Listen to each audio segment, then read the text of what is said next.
La Cafetera y Neutral presentan Plata o plomo. El mundo en series. En el Juego de Tronos, o ganas o mueres. Con Fernando Merlín y Ana Pastor. ¿Sabes dónde estás? Es una radio pirata. De la zona neutral. Nos recuerda un poco por qué luchamos. La noche es oscura y alberga horrores. La noche es oscura y alberga horrores. Nada cambia de golpe. Plata o plomo, el mundo a través de las series, de las películas, de los documentales, que también inspiran y recogen en muchas ocasiones la realidad, pero nos explican nuestro tiempo, el costumbrismo, la cultura actual a través de lo cinematográfico, y lo analizamos cada semana aquí con Ana Pastor Neutral. Ana Pastor, muy buenos días. Muy buenos días. Ana, qué peliculón la recomendación. Mira que te he regañado a veces, ¿eh? La recomendación de esta semana es espectacular. Me ha dejado con el cuerpo con una tensión interna, porque además está muy bien hecha, muy bien hecha. Múnich, en vísperas de una guerra. Brutal, en Netflix. Me ha encantado. La verdad es que llegué a ella en la tarde del fin de semana, creo, buscando qué podía ver. Porque es verdad que como me tienes a este ritmo de cada semana ofrecerte algo chulo y nuevo, pues no siempre es posible, pero llegué a ella como casi te diría que por descarte, y la verdad es que me ha pasado lo mismo que a ti, por eso te la recomendé y me hace ilusión que hayamos coincidido, porque creo que el momento ayuda a que tenga más fuerza todavía. Creo que, bueno, lo de Jeremy Irons es una cosa de locos y creo que la peli está muy bien, vamos. ¿Sabe? Con gusto me colocaría ante esa pared para que me fusilaran si con eso evitara la guerra. Por favor. Neville, no me gusta que digas esas cosas.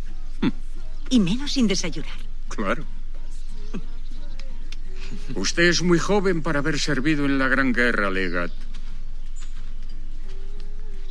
Y yo era demasiado mayor. De algún modo eso empeoró las cosas.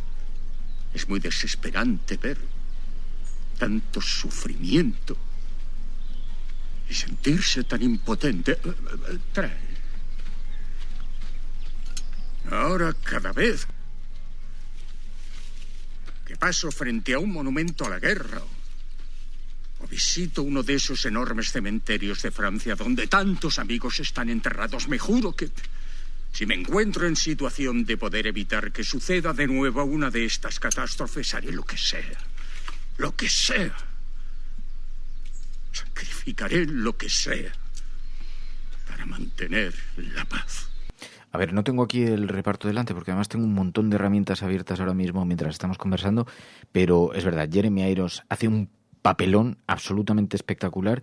Ayer puse un tuit, pregunté cuando ya estaba casi terminando de ver la película, pero pregunté ¿qué os ha parecido? Es un peliculón. Mira, las contestaciones. Decía María Ruano, dice, la veía y me preguntaba hasta qué punto estaremos ahora en un momento histórico parecido, en el inicio de otra confrontación de esta dimensión. Ojalá no sea así, pero es verdad que se ven los inicios de las tensiones entre la Alemania nazi de Hitler, las primeras amenazas de invasión europea, sus verdaderos planes, la posición del resto de países europeos, el Reino Unido intentando evitar una guerra verdaderamente escalofriante, ¿no? Sí, yo creo que hay que contar, porque claro, cuando hablamos de la Segunda Guerra Mundial y de los nazis, pues todos vamos como a los momentos concretos, ¿no? Creo que el acierto de lanzar esta apuesta cinematográfica, que está basada en un hecho real, aunque entiendo que han incorporado personajes ficticios para darle un poco más de emoción, digamos, a la trama, se centra en, como bien dice el título, en las vísperas de la guerra. Se centra en el entonces primer ministro británico, Chamberlain, que es el papel que hace Jeremy Irons, como un político que cree que puede convencer a Hitler, bueno, no sé si que cree que puede convencerle, sino que no piensa que Hitler está a punto de montar pues la Segunda Guerra Mundial, de hacer una invasión brutal en varios países. Entonces, en la teoría del apaciguamiento, de hecho son los llamados acuerdos de Múnich, el primer ministro británico, convencido de que puede llegar a un acuerdo con Hitler y evitar que entre en algunas zonas de Europa, se va a Múnich, donde organizan una especie como de conferencia, entre comillas, de paz, a la que no invitan algunas de las partes fundamentales que son los que van a ser invadidos, entre otras cosas. Pero sí que están, en este caso, los británicos y los alemanes. Es territorio es jugar en casa, digamos, porque es Hitler el que lo organiza. Me ha gustado mucho buscar, no sé si tú has hecho el mismo ejercicio y la gente que nos escucha, he buscado las imágenes originales de aquellos encuentros, de aquella jornada y media en Múnich donde los británicos llegan y Hitler les recibe, y es bastante inquietante, y creo que eso la peli lo retrata muy bien, el festival de sonrisas que hay por parte de los británicos, sobre todo el primer ministro. Claro, yo pensé que la película te tiene que hacer entender el momento histórico y lo hace así. No, cualquiera que ahora busque, por ejemplo, en Google, Chamberlain, Hitler, y le dé a imágenes, va a encontrar esto que yo estoy diciendo, y es inquietante porque realmente daba la sensación de que Chamberlain sí creía que estaba ante un líder político, no ante lo que luego a posteriori todos vimos, ¿no? Y luego me gusta también que la peli retrata muy bien cómo en los entornos, especialmente en el gobierno británico, hay quien intenta hacerle ver que está equivocado, que este tipo es un asesino, está carcomido por el odio y se adelanta un poco, ¿no?, a la jugada de lo que va a pasar, y desgraciadamente pues aciertan, claro. Ese documento es la prueba de que Hitler miente cuando afirma que no tiene más reivindicaciones territoriales. Al contrario, lo que quiere es expandir el país, y sin duda seguirá expandiéndolo. Por eso le ruego, le suplico que esta noche no firme el acuerdo. ¿Qué? Primer ministro, Adolf Hitler es un monstruo. Es un demente. No puede darle lo que quiere. Irá cogiendo más y más territorio. Más y más personas sufrirán. Esa es la prueba. Aplaudo su valor, joven. Pero le daré una lección de realidad política. El pueblo de Gran Bretaña nunca se alzará en armas por un conflicto fronterizo local. Es mucho más que un conflicto fronterizo. En cuanto a lo que Adolf Hitler pueda hacer o no en el futuro, en fin, tendremos que esperar a ver qué pasa. Esperar a ver qué pasa. Aquí mi único objetivo es evitar la guerra en el plazo inmediato, para de ese modo sentar las bases de una paz duradera. No habrá una paz duradera. Pero debo intentarlo. Lo último, lo peor que podría hacer es abandonar esta conferencia. Claro, habla de los fanatismos, del fanatismo de Hitler, también de las equivocaciones, de los errores en el cálculo, pero es interesante que la veáis, los oyentes, los que estéis escuchando esto, es interesante, pero hay que tener cuidado porque al final no se puede caer en la falacia del historiador. Claro, ahora conocemos el desenlace.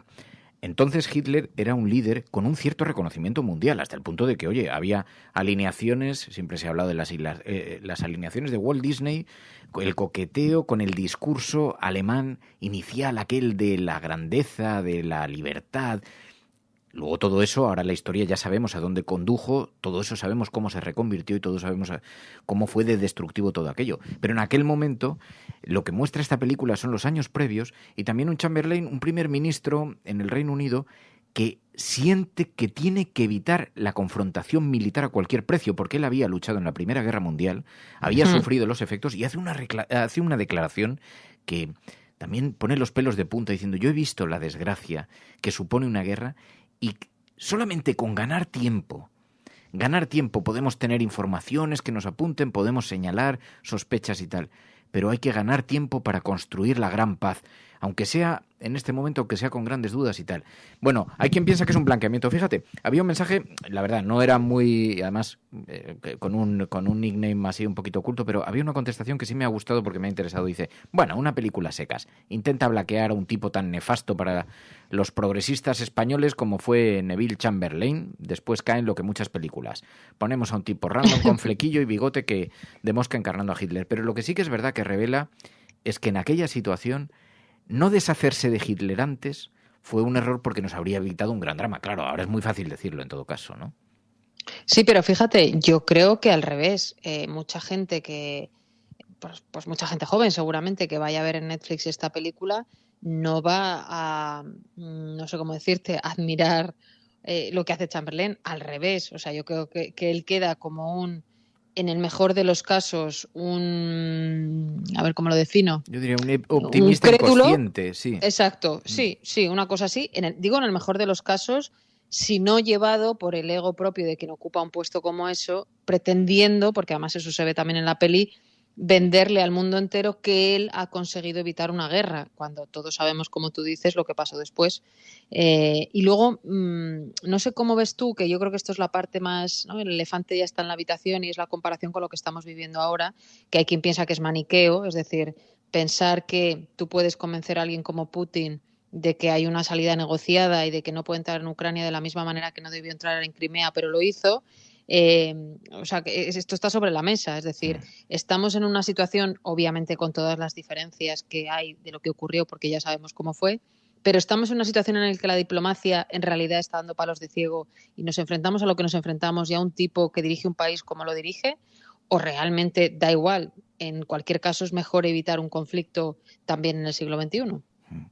Es muy difícil porque, en efecto, esa es la mayor asociación, la que hace todo el mundo. Además, a algunos de los oyentes que contestaban, decía Manuel Ángel Suárez, aunque ya sabes el final de la trama, dado que son hechos históricos, he sentido un vértigo y una mezcla de emociones, desde compasión por Chamberlain, encarnado por el incombustible Jeremy Irons, hasta la repulsión por el astuto Hitler que iba esquivando las condiciones que le ponían en Europa. Dice, no sé si exagero, decía Manuel Ángel Suárez, pero lo que estamos observando en Ucrania, el temor de esa invasión, tiene un parecido con la intención de Hitler de anexionar los Sudetes checos con el inicio de la Segunda Guerra Mundial, la invasión de Polonia, al poco tiempo de firmar un tratado inútil. Claro, a mí es verdad que esto me ha hecho reflexionar, cuidado, no vayamos a estar siendo especialmente condescendientes, pero también es verdad que hay una filosofía de fondo, Ana, que viendo la película yo creo que la defensa de la paz, luego no fueron capaces de evitar la guerra, pero cuando Chamberlain dice, bueno, pero hemos ganado un año, no sabemos qué ocurrirá el año que viene, es verdad, puede que tenga intenciones de tal, hemos ganado un año, ¿quién sabe lo que ocurrirá? Ocurrió eso, pero en el camino le podían haber matado, se podía haber muerto, podía haber entrado otros actores, es decir, la historia juega las cartas también y juegas con cartas marcadas mirando la historia desde el futuro, claro, porque digo, es verdad, a lo mejor Putin resulta que guarda en su haber un pequeño Hitler oculto y que nos lo va a mostrar con más, más descarnadamente. Pero la historia también es muy... ¿Cuántos habremos evitado y cuántos en todo caso habrán estado a punto de ser pero no hayan sido por los acontecimientos de la historia? Ahora puedo informar a la Cámara de que acabo de recibir la noticia de Berlín de que Herr Hitler ha pospuesto la movilización. Efectivamente, un ejercicio retrospectivo cuanto menos también resulta injusto. Es decir, qué fácil es decir ahora, mira este pardillo que se creía que el contexto histórico tampoco es fácil de explicar hoy en día, ¿no? Lo que se había vivido y lo que, como tú decías, ¿no? De dónde venían cada uno de ellos, especialmente el primer ministro británico. Y luego creo que me parece que hay una frase en mitad de la película que dice algo así como que no elegimos los tiempos que nos ha tocado vivir, que creo que eso es aplicable a cualquier cosa, pero sí elegimos la manera en la que respondemos a los grandes desafíos. Y creo que eso también es aplicable a lo que estamos diciendo de Ucrania y a cualquier otra cosa en la vida, ¿no? Entonces, es verdad que nos ha tocado vivir a cada uno una realidad, especialmente a quienes tienen el poder político, pero luego cada uno lo ha afrontado de una manera. En el tema de Ucrania a mí me sorprende muchísimo que Estados Unidos ejerza de portavoz de la Unión Europea, ya no solo de la OTAN, sino que se reúna con los rusos en nombre de la Unión Europea. Para mí es en parte una derrota un poco triste de la Unión Europea, pero también te digo, si se consigue que no se cruce la frontera de Ucrania y por tanto no se desate un conflicto, pues me habrá parecido bien también que la negociación haya resultado positiva, ¿no? Sí, es muy difícil de analizar. Pachi Freites también contestaba al mensaje, también la ha visto en estos días, dice, me resultó muy angustiosa, recordaba la foto de Chamberlain bajando del avión con la declaración en la mano, pero todo lo que había detrás me pareció increíble, dice, no conocía esta trama y después sabiendo que todo aquel esfuerzo era baldío, pues realmente es trepidante, es una película apasionante, porque luego está muy bien hecha, habla de un grupo de 3 amigos, 3 compañeros de Oxford repartidos en diferentes lugares y cómo la historia les vuelve a reunir para intentar evitar la guerra, y está muy bien contada, es una historia personal bonita, es intensa, al que os apasione la política os va a maravillar, tiene esta lectura histórica y yo creo que está bastante bien conseguida. Hay unas interpretaciones que están muy bien, incluso actores que para mí eran más desconocidos, los más jóvenes, que son estupendos, o sea, son formidables. No comprendo. Obra en su poder un documento y nos interesaría mucho saber de qué se trata. Querríamos que fuera mañana a Múnich, se viera con von Hartmann y consiguiera el documento. ¿He oído bien? Eso entraña cierto riesgo. De hecho, será un acto de espionaje en territorio extranjero. Esa clase de cosas, yo no estoy... Estoy seguro de que lo hará bien. El deber le llama. Sí, yo creo que tanto George McKay, que es el que hace de ayudante o asesor del primer ministro británico, muy joven también, y Janis Niehauer, que no sé si digo bien el nombre, pero es el ayudante alemán. Creo que también hablan muy bien de esos matices de un libro muy bueno tuyo, en el que las circunstancias vitales a veces también te ponen en un lugar, pues en el lado de los británicos, en el lado de Hitler, pero dentro de eso tú tienes una capacidad de ser un héroe en cualquiera de los bandos, ¿no? Estoy refiriéndome al libro de Fernando Berlín, que quien no lo haya leído lo recomiendo mucho. Gracias. Y que de alguna manera los matices, incluso en circunstancias tan claras y evidentes como que estamos delante de Hitler, incluso los matices son muy interesantes. Y ahí vemos la evolución de este personaje, el que es el asesor alemán, cómo pasa de estar absolutamente fanatizado y pensando que Hitler es la solución a darse cuenta de que el tipo está loco y que hay que acabar con él de cualquier manera, ¿no? Entonces, es un buen momento para verla. Creo que cualquier otro también lo hubiera sido. Pero me ha encantado, y me ha encantado que te haya encantado. Todo es encanto. Me ha gustado mucho, y además te voy a decir una cosa, Ana. Cada vez lo agradezco más. Yo tengo convicciones y posturas, tú lo sabes, muchas veces muy enérgicas y muy decididas sobre algunos asuntos, pero me encantan las cosas que me hacen repensar y reflexionar, ¿no? No es que una película me haga cambiar la perspectiva, porque es una película y entiendo que tiene un guión que te conduce a una conclusión, ¿no? Pero en estos tiempos que estamos viviendo también me hace ser más cauto con muchas de las posiciones, sobre todo manifestadas en torno a Ucrania, tal. Digo, bueno, la historia es verdad que de vez en cuando nos da algunos ejemplos y tenemos que ser cautelosos y cuidadosos, ¿no? Pensar es imprescindible, creo que es bueno, incluso replantearte los principios. Y últimamente me has dado 2 o 3 cosas que me han permitido hacerlo, y eso te lo agradezco enormemente, Ana. Bueno, tenemos pendiente la de la periodista fact-checker, por cierto, que pertenece a la misma organización que nosotros, la periodista filipina que ha ganado este año el premio y el premio Nobel, y que tiene una historia también de resistencia frente al poder increíble, o sea que estoy deseando que la veamos y la comentemos. Genial. Ana Pastor, Neutral, gracias, de verdad, de corazón. Gracias, un abrazo a todo el mundo. Plata o plomo. El mundo en series. En el Juego de Tronos, o ganas o mueres. Con Fernando Berlín y Ana Pastor. ¿Sabes dónde estás? Es una radio pirata. De la zona neutral. Nos recuerda un poco por qué luchamos.